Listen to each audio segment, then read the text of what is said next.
What if the love you promised forever was built on a lie? How far would you go to hide who you truly are from the world? And when the truth finally explodes in the most public way possible, can you ever rebuild your life without losing everything? Donovan Blake stood at the altar of St. Patrick's Cathedral in Midtown Manhattan, the June sunlight streaming through the stained glass windows and painting the marble floor in soft gold. His charcoal suit fit like armor, every stitch chosen by his mother to project the image of the perfect son-in-law. Sarah Kensington, his fiancée of 2 years, waited beside him in a custom Vera Wang gown, her smile radiant under the veil. 300 guests filled the pews, partners from his law firm, old college friends, and both families flown in from Chicago and Boston. The organ swelled into the wedding march, but Donovan's heart hammered like a gavel striking wood. He had rehearsed this moment 1,000 times in his head. Say the vows, smile for the cameras, become the man everyone expected. Yet the words stuck in his throat. Across the aisle, seated in the third row, Riley Carter watched him with quiet intensity. Riley, the newest associate at Blake & Associates, 28, with kind hazel eyes and a quiet strength that had quietly dismantled every wall Donovan had built around his heart. They had met during a late-night merger review 6 months ago. What started as shared coffee and case notes had become stolen weekends in Riley's Brooklyn apartment, whispered confessions, and a love so real it terrified Donovan. The priest began the ceremony. Sarah squeezed his hand. Donovan glanced at his parents in the front row, his father, a retired judge, beaming with pride, his mother clutching her pearls. He thought of the trust fund they had promised if he settled down properly. He thought of the partnership vote next month. He thought of the nights he had cried alone after leaving Riley's bed, convinced he could bury this part of himself forever. "I do," Sarah said clearly when her turn came. The priest turned to Donovan. "And do you, Donovan Blake, take Sarah Kensington to be your lawfully wedded wife?" Silence stretched. The congregation shifted. Sarah's smile faltered. Donovan opened his mouth, but the truth clawed its way out instead of the scripted words. I can't." Gasps rippled through the cathedral. Sarah's hand dropped from his like it had been burned. "What are you saying?" she whispered, voice cracking. Donovan looked straight at her, then at Riley, then back at the sea of shocked faces. "I'm gay. I've known for years.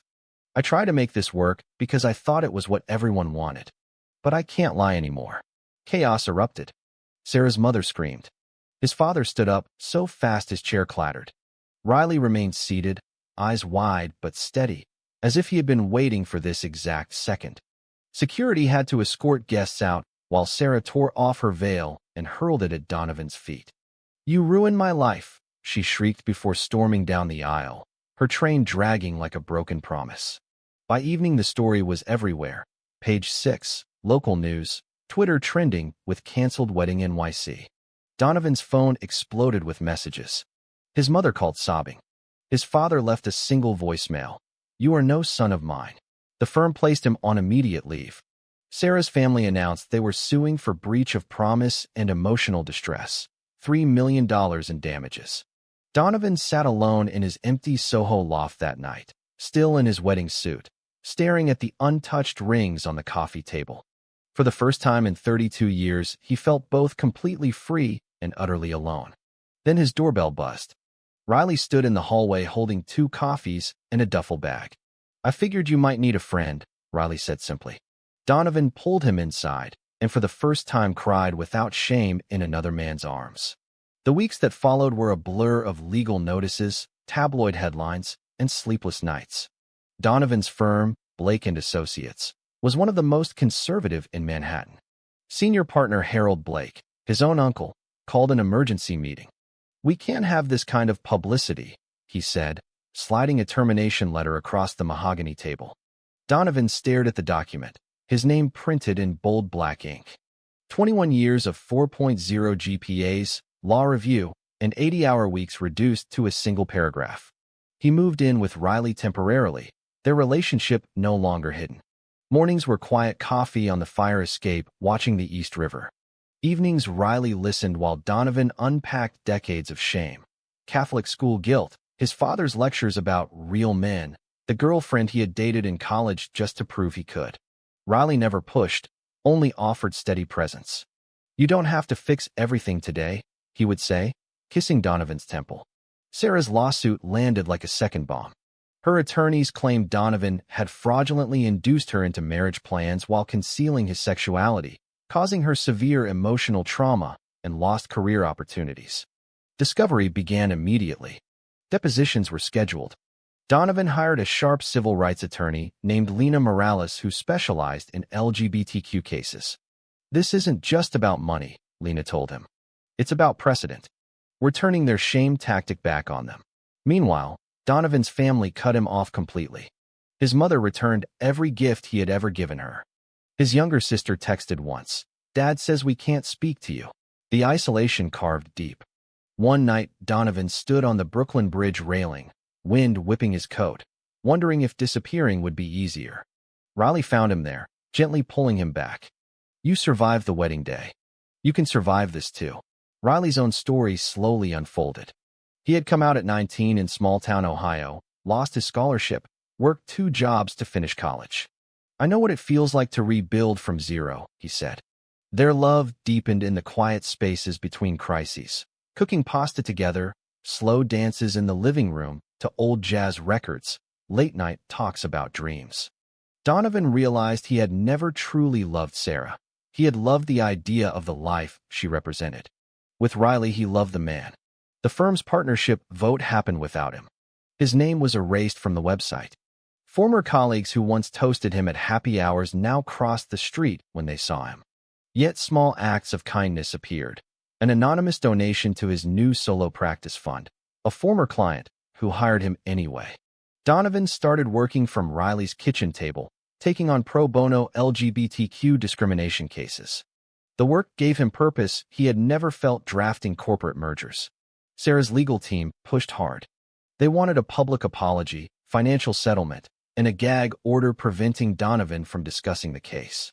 Lena advised countersuing for defamation and violation of New York's anti-discrimination statutes.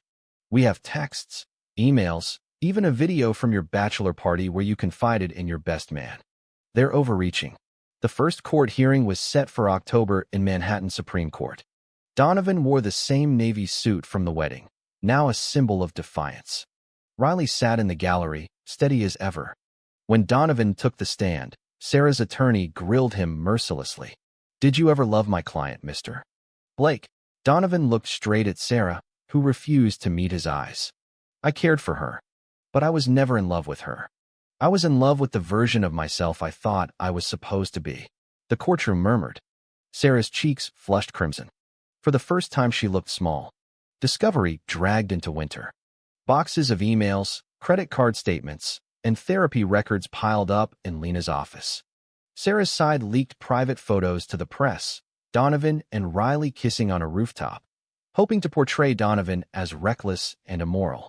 Instead, the images humanized him. Support poured in from unexpected places. A group of junior associates at his old firm started a GoFundMe. An old law school roommate offered office space in Chelsea. Donovan and Riley's relationship faced its own tests. Riley's mother flew in from Ohio for Thanksgiving, openly welcoming Donovan as the man who makes my son smile again. But Riley's ex-boyfriend resurfaced, texting old memories, stirring jealousy Donovan hadn't known he possessed. One argument ended with Donovan storming out into the snow. He returned 2 hours later with flowers and an apology. "I'm still learning how to do this without hiding," he said. Riley forgave him, and they made love for the first time without guilt shadowing the room. Tender, honest, life-affirming. Christmas brought another blow. Donovan's father suffered a heart attack. The hospital in Chicago refused to let Donovan visit, citing family only. Riley drove him anyway. They sat in the hospital parking lot while snow fell, Donovan crying quietly. "He may never accept me," Donovan whispered. Riley held his hand. "Then you build your own family." Back in New York, the trial date loomed. Sarah's team offered a settlement, $1 million in exchange for Donovan admitting fault and never speaking publicly about his sexuality again. Lena advised rejection. "They're scared. Their case is built on prejudice, not law." The courtroom on trial day was packed. Reporters lined the hallway. Sarah entered in a severe black suit. no longer the blushing bride but a woman cornered. Donovan took the stand first. Under Lena's gentle questioning, he recounted years of therapy, suicide ideation at 24, and the moment at the altar when he finally chose truth over comfort. The jury, 7 women, 5 men, listened intently. Sarah's attorney cross-examined aggressively. "You wasted 2 years of my client's life, Mr. Blake. You proposed knowing you could never follow through." Donovan answered calmly. "I proposed because I was terrified of disappointing everyone. The real waste would have been a lifetime of pretending." Sarah was called next. Her voice trembled as she described the humiliation, the canceled honeymoon, the pitying looks from friends. But when Lena asked if she had ever noticed signs of Donovan's orientation, Sarah hesitated. "He was always distant. I thought it was stress from work." Lena produced emails Sarah had sent to her own mother months before the wedding.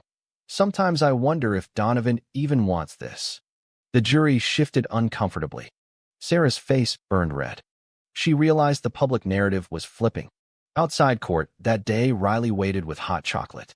"You were incredible," he said, kissing Donovan openly on the courthouse steps. Cameras clicked. For the first time, Donovan didn't flinch. The trial stretched into February. Expert witnesses testified about conversion therapy damage, the mental health impact of forced heteronormativity, and New York's evolving LGBTQ protections. Donovan's old best man took the stand and admitted Donovan had confided his sexuality years earlier. Sarah's mother broke down crying, revealing she had pressured her daughter into the engagement for social status. The courtroom became a mirror reflecting everyone's hidden prejudices. Donovan spent evenings drafting his own closing argument. Riley proofread every line, reminding him, "Speak from the heart, not the law books." One night they danced in the living room to "At Last" by Etta James, laughing when Riley stepped on Donovan's toes. In those moments, Donovan understood healing wasn't linear. It was choosing joy daily despite the noise. Closing arguments arrived on a cold Thursday. Lena painted Donovan as a man who had finally chosen authenticity after years of self-erasure. Sarah's attorney called him a fraud who had used an innocent woman as cover. The jury deliberated for 6 hours. The verdict came at 4:17 p.m. Not guilty on all counts. The judge further awarded Donovan $250,000 in counter damages for defamation.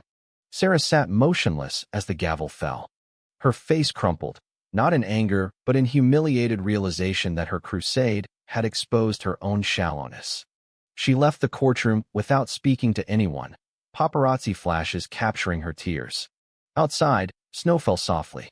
Donovan and Riley stood on the courthouse steps, surrounded by supporters waving rainbow flags. Donovan's sister had flown in secretly. She hugged him hard. "Dad's watching the news," she whispered. He didn't say anything, but he didn't change the channel either. That night, Donovan and Riley celebrated quietly at home with Thai takeout and a bottle of champagne Riley had saved for this moment. "I'm proud of you," Riley said, clinking glasses. Donovan looked at the man who had stood by him through every storm and realized the greatest gift of the canceled wedding was the life he now held. But closure wasn't complete. Donovan's father finally called 2 weeks later. The conversation was short, awkward, full of long silences. "I don't understand it," his father said. "But I don't want to lose you." It wasn't acceptance, but it was a crack in the wall. Donovan wept after hanging up. Spring brought renewal. Donovan opened a small firm in Chelsea focused on LGBTQ employment rights. His first client was a transgender teacher fired from a private school. They won the case in record time. Riley made partner at a progressive firm across town, but chose to keep their evenings sacred. No work talk after 8 p.m. They adopted a rescue dog named Justice, a goofy golden retriever who chewed Donovan's old law school textbooks. Family reconciliation moved slowly. Donovan's mother visited New York for a weekend. She met Riley over brunch and cried when Riley quietly thanked her for raising a son brave enough to choose truth. "I was so scared for him," she admitted. Progress, not perfection. Sarah faded from the headlines. Last Donovan heard, she had moved to Connecticut and started a small event planning business. A mutual friend said she had begun therapy and no longer spoke bitterly about the wedding. Donovan wished her well from afar. Forgiveness, he learned, was quieter than revenge. One warm April evening, Donovan and Riley drove to the Hamptons for a weekend getaway. They walked the beach at sunset, waves lapping their bare feet. Donovan stopped, pulled a small velvet box from his pocket. Inside was a simple platinum band engraved with the date of the original wedding day, now a symbol of rebirth. Riley Carter, will you marry me? Not because anyone expects it, but because I choose you every single day? Riley's eyes filled. Yes. 1,000 times yes. They kissed as the sun dipped into the ocean. No audience, no cameras, just two men who had walked through fire and emerged stronger together. Back in the city, they planned a small ceremony for August. Close friends, chosen family, Riley's mother flying in. Donovan's father sent a card. I'll be there if you'll have me. Donovan replied immediately. We'd be honored. The months leading up were filled with laughter and ordinary joys, picking flowers, tasting cakes, arguing over playlist songs.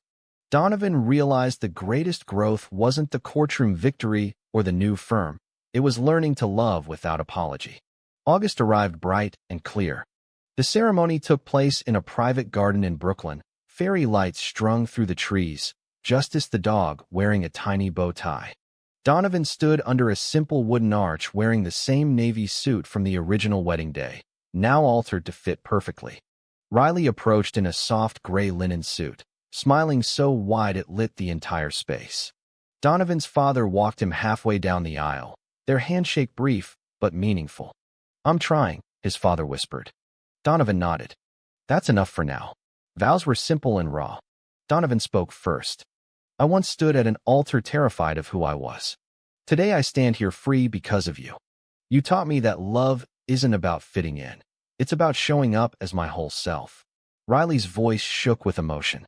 You chose truth when it cost you everything. I choose you every day for the rest of our lives. They exchanged rings to applause and happy tears. Riley's mother hugged Donovan like a son. His sister danced with Riley's best friend. Even Sarah sent a quiet congratulations card, short, sincere, without drama. At the reception, Donovan looked around at the faces, people who had stayed, people who had returned, the family they had built. He pulled Riley onto the dance floor for their first dance to Perfect by Ed Sheeran. As they swayed, Donovan whispered, I finally understand what forever feels like. Later that night, alone on their honeymoon balcony overlooking the ocean in Maine, Riley rested his head on Donovan's shoulder. No more hiding, he said. Never again, Donovan answered. The years that followed brought more challenges, adopting a child through foster care, navigating conservative clients who tested Donovan's new firm, family holidays that were still sometimes awkward. But every obstacle was met together. Donovan watched Riley become the father their daughter needed, patient and kind.